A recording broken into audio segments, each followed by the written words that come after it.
Hey guys, welcome to The Sports Entertainer. Make sure you guys subscribe to the channel with notifications turned on so you never miss out on any of our videos. This new belt is terrible.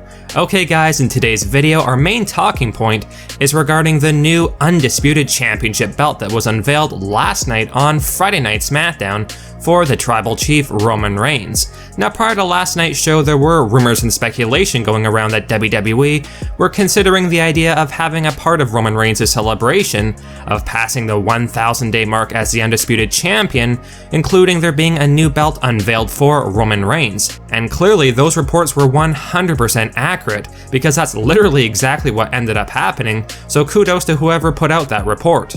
So last night on SmackDown, we had that segment with Roman Reigns and the Bloodline, minus the Usos of course, with the head of WWE's creative Triple H, who is going to be presenting this new championship belt for Roman Reigns. Now the hype was big going into this reveal, but when Triple H finally pulled the cloth off the new belt and unveiled the title for the WWE Universe, the crowd went mild. At least compared to when Triple H unveiled the new World Heavyweight Championship on Monday Night Raw a few weeks ago.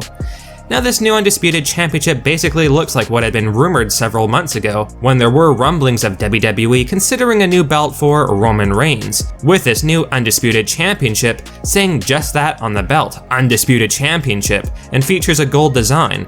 But other than that, this is basically literally a copy and paste, slightly altered design of the WWE Championship, which has caused there to be a divide in the wrestling community. Some love it, and some feel it looks great on Roman Reigns, whereas others were extremely underwhelmed by it and feel WWE could have done so much better. A lot of fans feel disappointed as they felt like WWE should have went with a completely new title design, instead of just adding a gold background for basically what is the WWE Championship with a different name. Some even feel like this new belt does not feel as important or prestigious as Roman Reigns walking around with the two belts, the WWE and Universal Championships. One fan had an interesting point when he responded to WWE's tweet trying to get everyone's thoughts on the new Undisputed Championship, with this being what they said, quote, "lazy, boring, uninspired. There was a real chance to do something special and instead they do this. We get it, the logo has to be plastered front and center and as big as possible, but a little more creativity and originality would not have hurt considering the magnitude of the moment."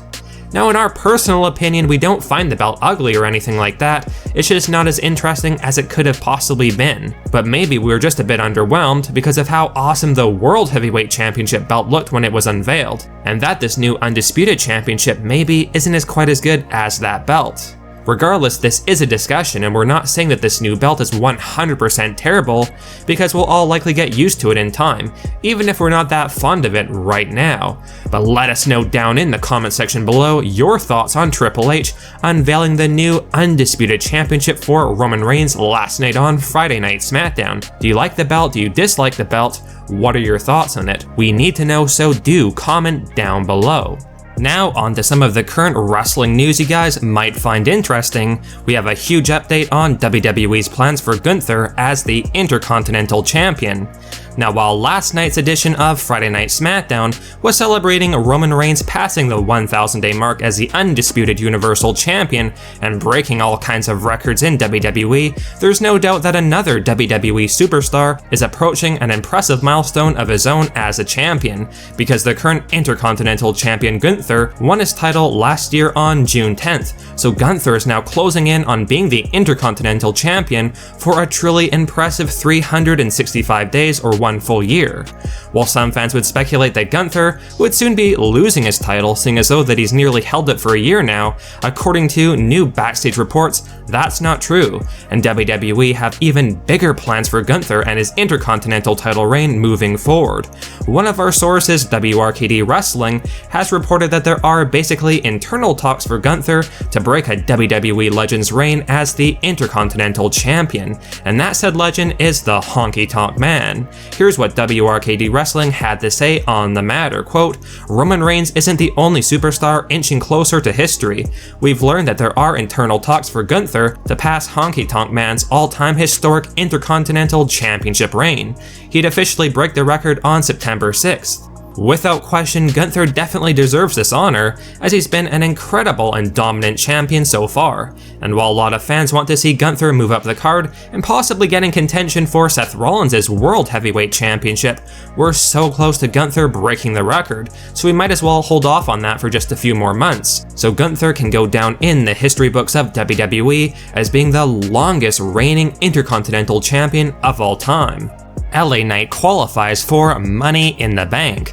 Now this isn't exactly breaking news per se, as most of you who watched Friday Night SmackDown last night would have seen that LA Knight defeated Montez Ford in one of the qualifying matches for Money in the Bank, and while this certainly was not a clean win by any means for LA Knight, does that even matter for LA Knight's fans out there? His fans got their wish and LA Knight is moving on to Money in the Bank, where he will try to capture that life-changing briefcase that guarantees himself a title opportunity against literally anyone he chooses.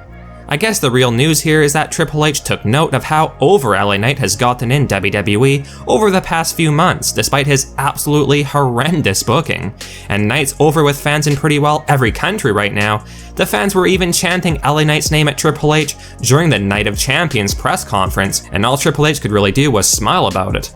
Now, rumors have went around for a while now that LA Knight was being considered to win Money in the Bank this year, and at least he's heading in the right direction to fulfill that prophecy since he's qualified for Money in the Bank. However, on a bit of a side note, it's a bit unfortunate that WWE had LA Knight face off against Montez Ford in the qualifying match, because there's no doubt that a lot of fans also wanted Montez in the Money in the Bank ladder match as well. So fans were basically conflicted on who they wanted to win, which sort of sucks, because both Montez Ford and LA Knight deserve to be in that Money in the Bank ladder match in all honesty. Regardless, LA Knight is going to Money in the Bank next month, and there's no doubt that a lot of fans are hoping that he wins the Money in the Bank briefcase this year and gets pushed to the moon, because LA Knight certainly has all the tools to be a top guy in WWE. He's got the personality, charisma, in-ring ability, and promo skills of a top guy.